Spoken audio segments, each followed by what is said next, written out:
नमस्कार, सात संदेश से मैं अनिल कौशिक। न्यूज़ बुलेटिन 7 बजे में आप सभी दोस्तों का स्वागत है। दोस्तों, कार्यक्रम की शुरुआत हमेशा की तरह मुख्य खबर से ही करते हैं और आज भी हम बात करने वाले हैं भादरा आसपास की तमाम खबरों की, देश प्रदेश की भी प्रमुख खबरों की अपडेट, मंडियों के भाव, मौसम के मिजाज की जानकारी इस बुलेटिन में देते हैं। दोस्तों, आज भी देंगे और आज भी हम बात करेंगे भादरा के राजनीतिक घटनाक्रम की। नेताओं का जनसंपर्क अभियान किस दिशा में चल रहा है, इसकी भी बात करेंगे। और सबसे बड़ी खबर से अगर आज शुरुआत करें तो दोस्तों, भादरा एक प्रकार से चिकित्सा हब बनता जा रहा है। रोज़ाना नए चिकित्सा क्षेत्र के समाचार भादरा क्षेत्र के लिए मिलते हैं, लेकिन आज विवेकानंद स्वास्थ्य सेवा समिति, जो कि बीकानेर संभाग की सबसे बड़ी स्वास्थ्य सेवा समिति है, उसमें आज एक जनरल सर्जन की एंट्री हुई है, सेवाएं प्रारंभ हुई है और एक जनरल सर्जन कक्ष का भी उद्घाटन आज किया गया है। मैं बात कर रहा हूं दोस्तों, एक ऐसे डॉक्टर्स की सेवाएं आज विवेकानंद में प्रारंभ हो गई है, जो कि सर्जरी के साथ हड्डियों की टूट फूट सारी चीज़ें वो ठीक करेंगे और सर्जरी के द्वारा वो ठीक करेंगे। तो कुल मिला के ऐसे डॉक्टर्स की आवश्यकता महसूस की जा रही थी लंबे समय से। और आज डॉक्टर स्वप्रिल, जो कि गुड़गांव के अपोलो हो या फिर ऑटोमिस हो, बड़े बड़े अस्पतालों में दोस्तों वो अपनी सेवाएं प्रदान कर चुके और विश्व प्रसिद्ध डॉक्टर्स हैं। और इस अवसर पर आज सर्जरी रूम का उद्घाटन भी किया गया। इस अवसर पर विकास सराफ, जो कि संस्था के अध्यक्ष है, जगदीश गर्ग, बाबूलाल, गोविंद सराफ आदि अनेकों संस्था के सदस्य रहे। विकास कुमार, जो कि मैनेजर है संस्था के, ये सारे आज इस अवसर पर मौजूद रहे। तो कुल मिला के विवेकानंद स्वास्थ्य सेवा समिति स्वास्थ्य सेवाओं में प्रगति के पथ पर आगे बढ़ रही है और लगातार दोस्तों 2017 के 16-17 के बाद रुकना कहीं संस्था के नसीब में अब नहीं रहा, क्योंकि आपको याद होगा 2012 से 15 का वो दौर भी रहा जब संस्था के आगे धरना प्रदर्शन, ताले और चिकित्सक यहाँ थे नहीं, ऐसा दौर भी इस संस्था ने देखा है। लेकिन अब अनवरत ये संस्था जो है प्रगति के पथ पर स्वास्थ्य सेवाओं के साथ आगे बढ़ रही है और हमारे क्षेत्र के लोगों के लिए और आसपास कस्बों के लिए भी ये बहुत बड़ी बात है। दोस्तों, चूरू तक के लोग इस संस्था में इलाज करवाने के लिए आते हैं और नौर, भादरा, राजगढ़, तारानगर आदि क्षेत्र के, देहात क्षेत्र के बहुत बड़ी संख्या में यहाँ पेशेंट जो है वो आते हैं। और इसके अलावा दोस्तों बात करें अन्य खबरों की, तो कल एक औचक निरीक्षण किया गया CMHO द्वारा, OP4 द्वारा लेबों का। और दोस्तों, आपको विश्वास नहीं होगा, 6 जांच लेबों को जो है बंद करने के आदेश दिए गए भादरा क्षेत्र में। और ये जो लेब है वो अपोलो लेब, जो कि सरकारी अस्पताल के ठीक सामने है, Apollo lab and digital X-ray centre, Saharan lab and X-ray centre, Janta laboratory, Pal laboratory, Shri Shyam diagnostic, Bhadra lab, इनको 6 को नोटिस थमाया गया और न्यूनतम मानकों की भी पूर्ति नहीं होना बताया गया दोस्तों CMHO द्वारा। और सही पूछिए तो CEA के तहत पंजीयन कराने के लिए आदेशित किया गया था इन सभी संस्थाओं को, सभी लेबों को, जो कि नहीं कराया गया। और क्लिनिकल स्टेब्लिशमेंट जो है, एक्सरे, एक प्रकार से एक्सरे के तहत पंजीकरण करवाना होता है, जिसका आदेश भी इनको दिया गया था, वो भी नहीं कराया गया बोल के बताया डॉक्टर OP चाहर ने। तो कुल मिला के इन 6 लेबों को नोटिस थमाया गया है। क्या ये लेब अब बंद होगी, क्या नोटिस का ये जवाब देंगे, दोस्तों ये देखने वाली बात है। हमारी भी नज़रें इनको लेकर बनी रहेगी। आखिर न्यूनतम मानकों पर भी खरी कैसे नहीं उतर रही है लेब, और लंबे समय से ये लेब कार्यरत भी रही है और लगातार इन लेबों में लोग जांच करवाने के लिए भी पहुंच रहे थे। तो ये अनियमितता एक प्रकार से आज देखी गई है। और आज डॉक्टर श्यामा प्रसाद मुखर्जी का बलिदान दिवस धूमधाम के साथ भारतीय जनता पार्टी के कार्यकर्ताओं ने अलग अलग स्थानों पर दोस्तों मनाया। और श्रद्धांजलि सभा और विचार गोष्ठी का भी आयोजन भारतीय जनता पार्टी के कार्यालय में आज सुबह 11:15 बजे किया गया। गौरव सोनी ने भी अलग से एक इस प्रकार का कार्यक्रम किया। और अब मैं दोस्तों आपको उस खबर का जो है वो बताना चाह रहा हूँ, जो खबर दोस्तों भादरा के ग्रामीण कन्या महाविद्यालय से जुड़ी हुई है, उसकी कार्यकारिणी के विवाद से, जो कि लगातार रह कर उठता रहा है दोस्तों। उसका आखिर विवाद वर्तमान में क्या है? सत्र 2023-24 के लिए प्राचार्य के लिए, व्याख्याताओं के लिए लगभग 32 पदों के लिए एक NIT निकाली गई थी एक समाचार पत्र में।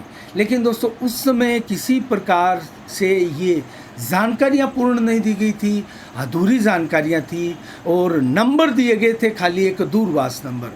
कहीं इंटरव्यू कहाँ होगा, कब होगा, इसकी भी जगह नहीं थी। पारदर्शिता का अभाव इस NIT में झलक रहा था, जिसको लेकर 9 सदस्यों ने कार्यकारिणी के तत्काल बैठक बुलाई और अध्यक्ष को मीटिंग बुलाने के लिए लिखा गया। और दोस्तों ऐसा यही मामला नहीं थमा, जबकि ये जो कमेटी बनी हुई है 2023-24 के लिए, जो सिलेक्शन कमेटी है, उसको भंग करने की मांग की। क्योंकि 2022-23 के लिए जब इस सिलेक्शन कमेटी का गठन किया गया था तो उसके जो तत्कालीन अध्यक्ष थे बहादुर सिंह कालेरा, उनका निधन हो गया था। और उसके बाद में कार्यकारी अध्यक्ष और सचिव जो है वो वर्तमान तक काम कर रहे हैं। तो स्वतः ही एक प्रकार से उनके अध्यक्ष के निधन के बाद में ये जो कार्यकारिणी है, सिलेक्शन कमेटी है, वो एक प्रकार से डिसॉल्व हो जाती है। लेकिन वो लगातार अभी भी काम कर रही है और आरोप लग रहे हैं पारदर्शिता के। तो कुल मिला के 9 लोग हैं, रामजी लाल गोदारा हो, मोर सिंह सियाग हो, सुरेश मिल हो, दिलीप सिंह हो, विनोद कुमार हो, राम सिंह नेहरा हो, कल्पना नेहरा, जयवीर संतोष आदि ने पत्र लिखकर साफ साफ मांग की है। 22 जून को ये पत्र लिखा और कार्यकारी अध्यक्ष, कार्यकारी सचिव के नाम ये पत्र लिखा गया और जल्द से जल्द इस समय सिलेक्शन कमेटी को बर्खास्त करने की मांग की गई है। और दोस्तों पारदर्शिता का आरोप लगाया है।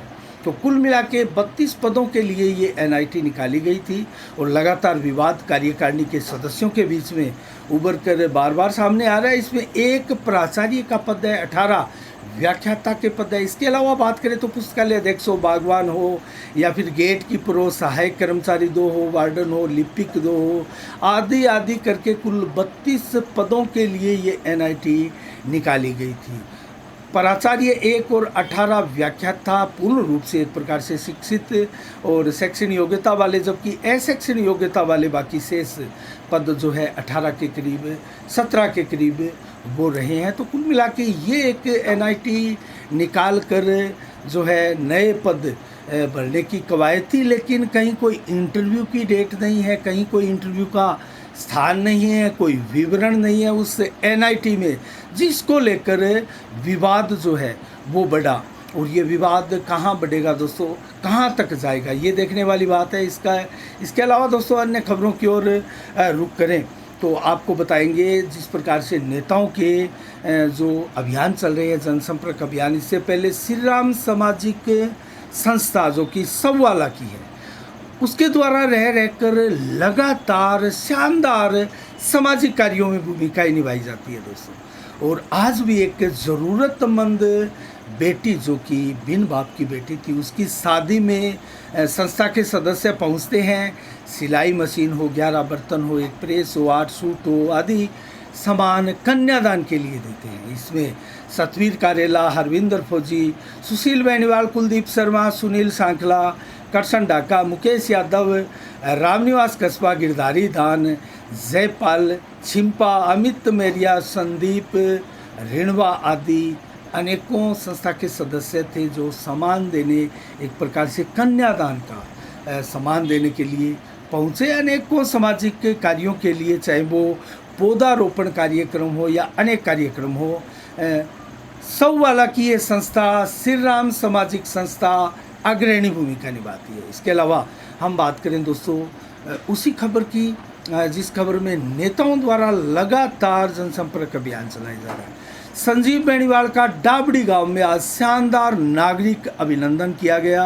बड़ी संख्या में भीड़ भी इकट्ठा हुई। जनसंपर्क अभियान भी लगातार चलाया। रोज़ाना एक पंचायत का जो है अभियान चलाए हुए है संजीव बेनीवाल। जयदीप टूडी की बात करें तो दुकानों पर दिखाई दिए, एक एक के साथ फ़ोटो सोशल मीडिया पर फेसबुक के तहत डालते हुए वो दिखाई दिए आज, और एक एक के साथ मिलकर जो है अपना जनसंपर्क अभियान चलाए हुए दिखाई दिए। विवेकानंद स्वास्थ्य सेवा समिति के अध्यक्ष विकास सराफ आदि संस्था के सदस्यों से भी जयदीप टूडी आज मिले। बात करें बलवान पूनिया की तो बलवान पूनिया की शादी की आज 27वीं वर्षगांठ है, वो मनाते हुए आज दिखाई दिए अपनी धर्म पत्नी के साथ। इसके अलावा दोस्तों जिज्ञाश्री छोटी में विभिन्न विकास कार्यों का लोकार्पण करते हुए भी वो दिखाई दिए। और ददरेवा गोगामेडी एक सड़क मार्ग पर जेसीपी काम करती हुई की फ़ोटो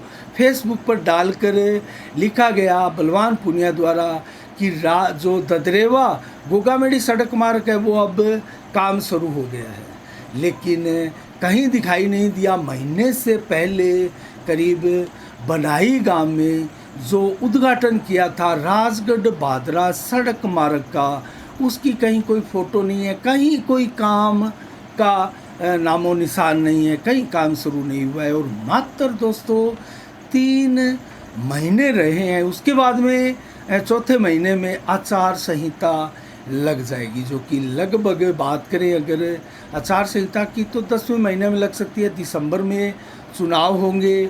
अभी तक हाल ये है कि जो बड़े बड़े काम हैं, चाहे वो 100 करोड़ का बजट जब वो पास करवा के लाए थे 14 सिंचाई से वंचित गांव के लिए, वो काम भी कहीं कोई शिलान्यास अभी तक नहीं हुआ है। लेकिन बलवान पूनिया एक प्रकार से संदेश मैसेज यही देना चाहते हैं कि ये सारे काम मैं करवाऊंगा, आप मुझ पर विश्वास रखें। तो क्या जनता विश्वास रखेगी, ये बहुत बड़ी बात है दोस्तों। भविष्य के गर्भ में है, आगे क्या होता है इन कामों का, आगे क्या होता है, क्या संबोधन दिया जाता है जनता को, क्या कहा जाता है इन कामों के लिए, वो हमारी नज़रें बनी रहेगी। अगर बात करें बजरंग सहारण की तो 26 जून को जो चक्का जाम रामगढ़ में अमर सिंह ब्रांच को लेकर जो पानी को लेकर किया जा रहा है, मोगों के दुरुस्तीकरण को लेकर किया जा रहा है, उसकी तैयारी में लगे हैं। इसके अलावा बात करें अन्य नेताओं की तो अन्य नेता रेगुलर जनसंपर्क अभियान पर नहीं है, वो रुक रुक कर जनसंपर्क अभियान चलाए हुए हैं। इसके अलावा दोस्तों आज बात करें 23 जून को डॉक्टर श्यामा प्रसाद मुखर्जी की संदिग्ध परिस्थितियों में आज के दिन 1953 में मौत हुई थी। बार बार बीजेपी इस मुद्दे को उठाती भी है, और आज एक और आज के दिन दोस्तों ऐसी ही मौतें हुई थी विमान हादसे में। संजय गांधी जो कि तत्कालीन प्रधानमंत्री इंदिरा गांधी के छोटे पुत्र थे, 1980 में उनका निधन हो गया था विमान हादसे के दौरान। और ऐसा ही एक 1980 में ही हमारे भारत के चौथे राष्ट्रपति रहे पीवी गिरी का भी निधन आज के दिन हुआ था। और जन्म की बात करें तो हिमाचल प्रदेश के वर्तमान सीएम वीरभद्र सिंह का 1934 में आज ही के दिन जन्म हुआ था। और मंडी के भाव बताएं तो सरसा मंडी में नरमा 7251 रुपये प्रति कुंटल, सरसों के भाव 4775, ग्वार के भाव 5034, गेहूं के भाव 2180 रुपये प्रति कुंटल, जबकि नौर मंडी में चना 4779, ग्वार के भाव 5191, जबकि सरसों 4800 रुपये, जौ के भाव 1565, गेहूं के भाव 2210 रुपये, जबकि मूंग के भाव 7000, मोट के भाव 6075 और अरंडी के भाव 5616 रुपये प्रति कुंटल रहे। इसके अलावा दोस्तों बात करें मौसम के मिजाज की तो आज 23 जून को 38 से 41 डिग्री टेम्परेचर रहा। 18 से 29 किलोमीटर की रफ्तार से हवाएं चली। बादल जरूर आसमान में आज अलग अलग हिस्सों में 100% भी छाए रहे, 70-80 से 90% बादल भी छाए रहे। तेज़ गर्मी धूप का एहसास आज हुआ। और कल 24 जून को 34 से 38 डिग्री दिन में, जबकि 39 से 40 डिग्री टेम्परेचर दोपहर को मैक्सिमम रहेगा 36 से 39 देर शाम को, जबकि दिन में 51% ही बादल रहेंगे शाम को, और देर रात्रि को 100% बादल छाए रहेंगे जो रात्रि तक जारी रहेंगे। और 0.9 mm बरसात, 0.5 mm बरसात अलग अलग हिस्सों में कल दिन भर हो सकती है। रात्रि को किसी प्रकार से बरसात की चेतावनी नहीं दी गई है, हल्की बूंदाबांदी आसपास हो सकती है। तो आज के लिए इतना ही, कल ठीक शाम 7 बजे फिर आपसे रूबरू होंगे नई खबरों के साथ, नई समीक्षा के साथ। तब तक के लिए आप अपना बहुत बहुत ख्याल रखिएगा। मुझे दीजिएगा इजाज़त। साफ संदेश से मैं अनिल कौशिक, नमस्कार। जय भारत, जय जय राजस्थान।